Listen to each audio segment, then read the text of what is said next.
Now he's doing movies like Unforgiven. It was an orangutan, and orangutan. those animal people get fucking uptight, man. Why is he calling an orangutan a chimp? They have entirely different rib structure. Well, it's not any which way you can and any which way but lose. That's it. Every which way but lose. Right turn, Clyde. And what I'm saying is that he got to a point where he's making great classic American films. So if you can, at least you got to shoot for the stars, and see. That's why I never get bored with what I do, is because every now and then I've learned over the years, you take a project, and sometimes you'll take a project because you want to work with a specific person or because it sounds like a good idea at the time, and that's when you get screwed. That's when you make a bad movie. When it sounds like a good idea at the time? When it sounds like a good idea. No, when it's more importantly, when you think you just want to work with it. Like if you and I said, let's just do this because we have fun working together. Yeah, it's not good, but we can get Al out of his house. Right. Yeah. How's the script? Terrible. But Chris and I love each other, and we got Al. We're going to remake Heartbreak Hotel. Al's going to be Elvis. Tuesday Wild will return. It's called Heartbreak Hotel, Chris. Why is that? Wait a second. Sorry. Christopher Walken, I spent 4 hours in his apartment interviewing him to play Elvis in Heartbreak Hotel. Imagine how weird that was. Oh, my God. How bizarre was his apartment? It was dark. He made me tea. Yeah, I'm a vampire. He made me tea. And he sat down and we talked about Elvis Presley. And as I was sitting there, what's funny is I call him Elvis. You do? Whenever I see him, I go, how are things, Elvis? Why is that? Because he's just the king. Right. Well, I don't know why. I figured I would appeal to his ego, but it's not a carbon-based ego. Well, he's from another dimension. He's just an amazing actor, but he would not have, I don't think Elvis Presley, thankfully he didn't do that movie. We unfortunately all did that movie. But there are, the great thing is, I don't want to be one of those directors who looks back and says, that was brilliant. That was a, mistaken masterpiece. You make some shit sometimes, and you don't intend to. That's the scary thing. You think you are making something good. I did the movie Pluto Nash with Eddie Murphy. Wow. And it was, I want to work with Eddie Murphy. Right. Because I'm a comic, and he was the greatest comic when I was in my formative years. Right. And I get to play Frank Sinatra in the future on the moon, so I'll get to sing. Right. So someone who watched me singing realize I'm a triple threat. The world's my oyster. There you go. You got your album, your record deal? Yeah, and what happened instead is it's me and Louis Guzman getting high at lunch. Oh, God. And Louis Guzman like, J. Moth, are you sure you don't want to get more nice? Oh, God. You know what we need, J. Moth? You and I, on this film in Montreal, we should have secretaries. So why did that film, what happened? I never saw the movie. It's absurd. He's like a bounty hunter. I don't even really know. Randy Quaid played his robot. Like he owned Randy Quaid. Randy Quaid. What's up with Randy Quaid now? They're out to get him. I mean, no, he is like a fugitive. Yes. He interviewed me once and he had an arrogant attitude. This is the kind of stuff in the business that comes back. He goes, well, your films are sometimes naive, Chris. And I was like, okay, I'll take the insults. We're not going to work together. And now he's a fugitive, and it's kind of, a little bit of revenge for me because I'm like, who's fucking naive? I'm not on the road with my wife robbing banks. Yeah, when you're naive, no one's out to get you. Put aluminum foil over the walls of your RV, you jerk. When you're naive, you get to just, a CBS television show is your safety net. Right, exactly. And you're in Vancouver on the run with your wife who's made entirely of hemp.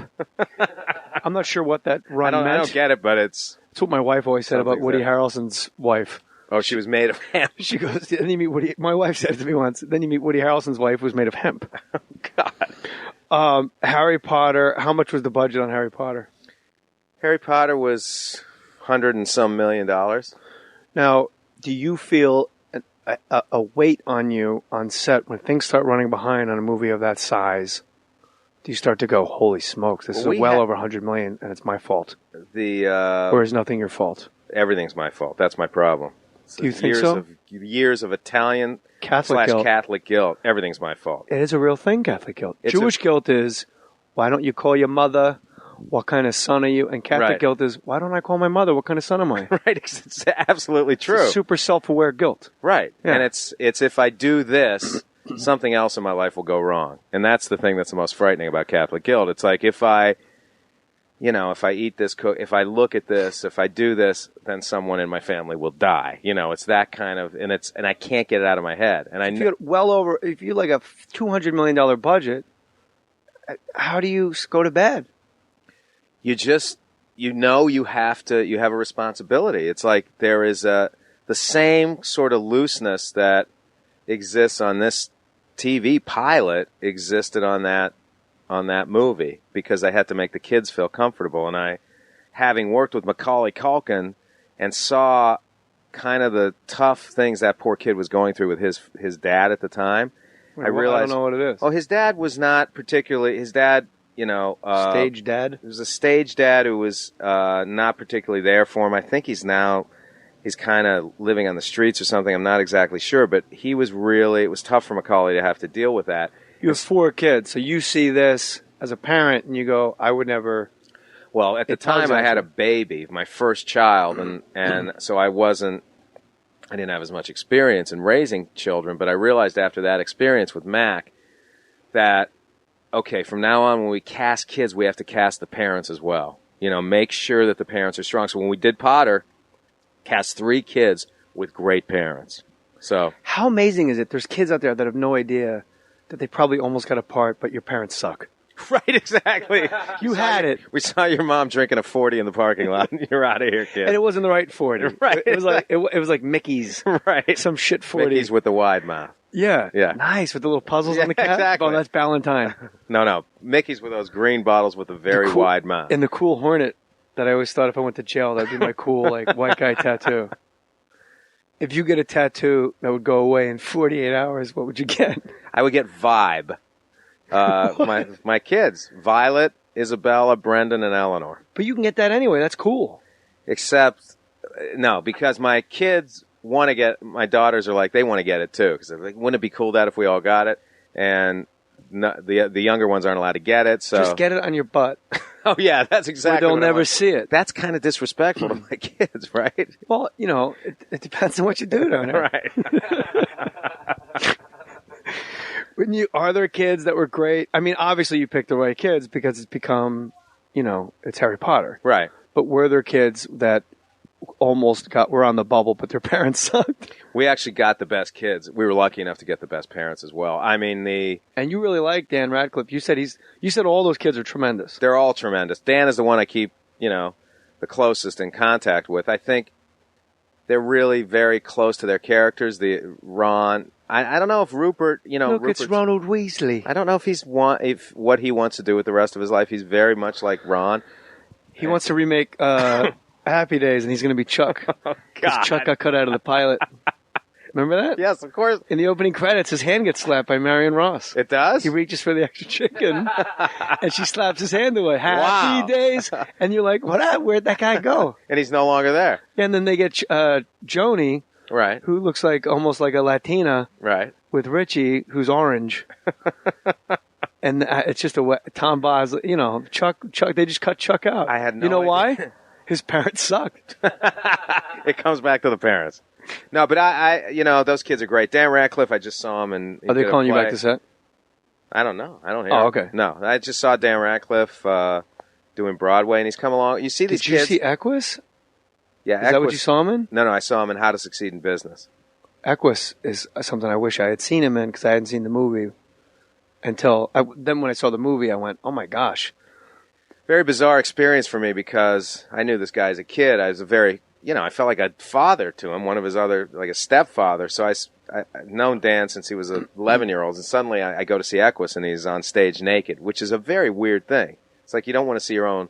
I remember Bryce Dallas Howard, who was Ron Howard's daughter, telling me the first thing she did at NYU, she had to be naked on stage, and Ron was in the audience. She said, that is really tough to do. And I could, anyway, I don't know why I'm telling you that story. We've all seen Bryce Dallas Howard naked. It's like her thing.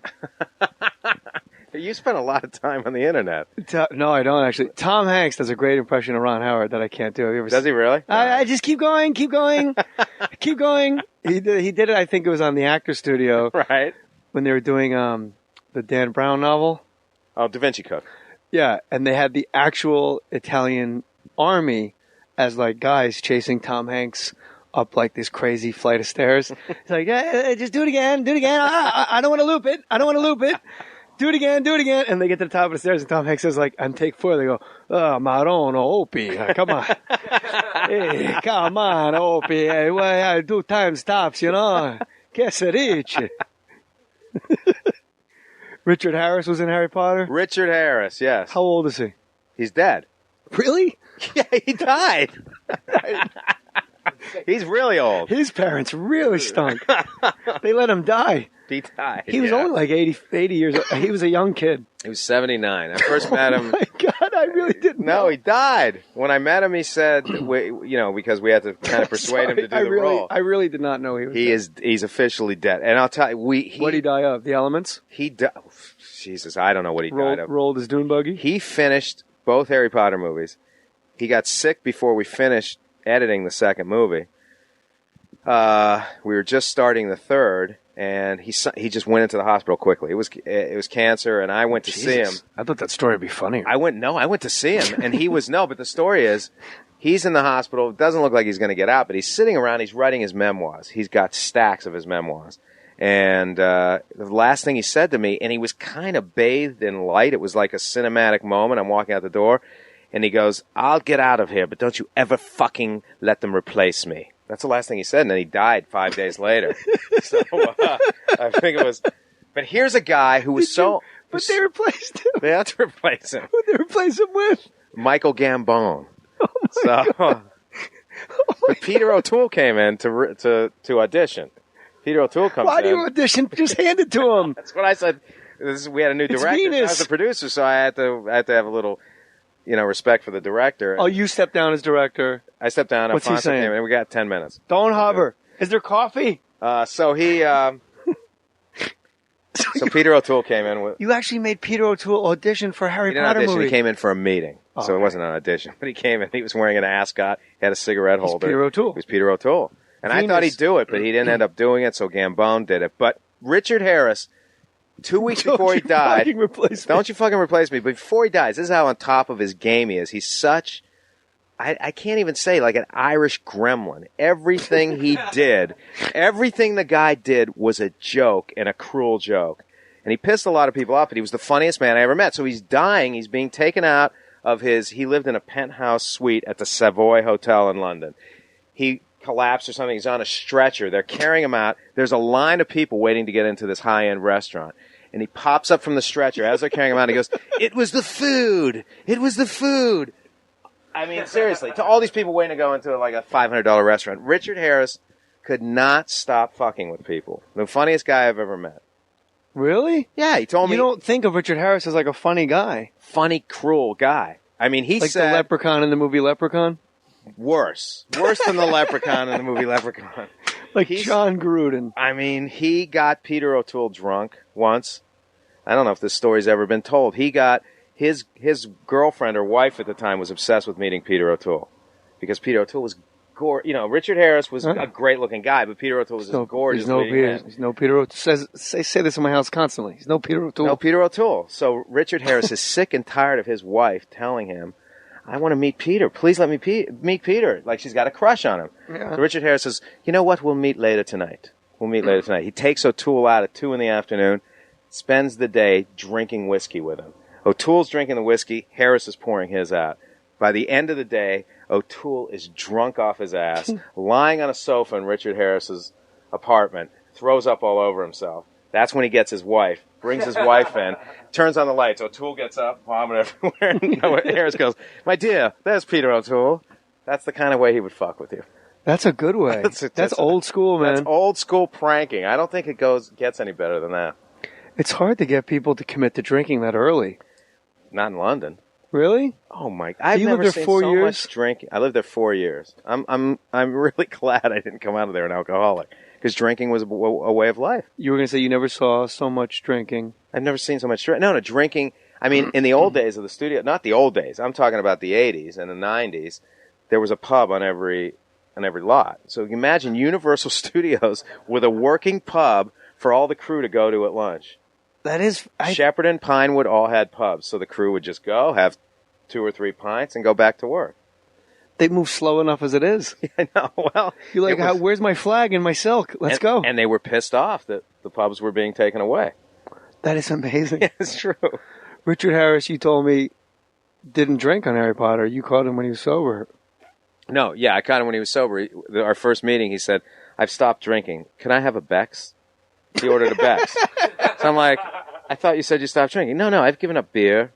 I know I've given up whiskey, but I'd still drink beer. He continued at 6 or 7 backs at that dinner. Stop drinking. If I had 7 backs, You'd be on your back. yeah. Are you going to come see me at the Ontario Improv, April 26th to 29th? No. All right. I mean, I'm not going to be in Ontario. I just had to get the But I plug will in. see if you come to San Francisco. I will. Do you I'll ever get play up there. Cobb's or? I do. I like Cobb's a lot. Yeah. I've been going to San Jose instead. That was just a shit plug I had to throw out that I'm going to be at the Ontario Improv April 26th through 20.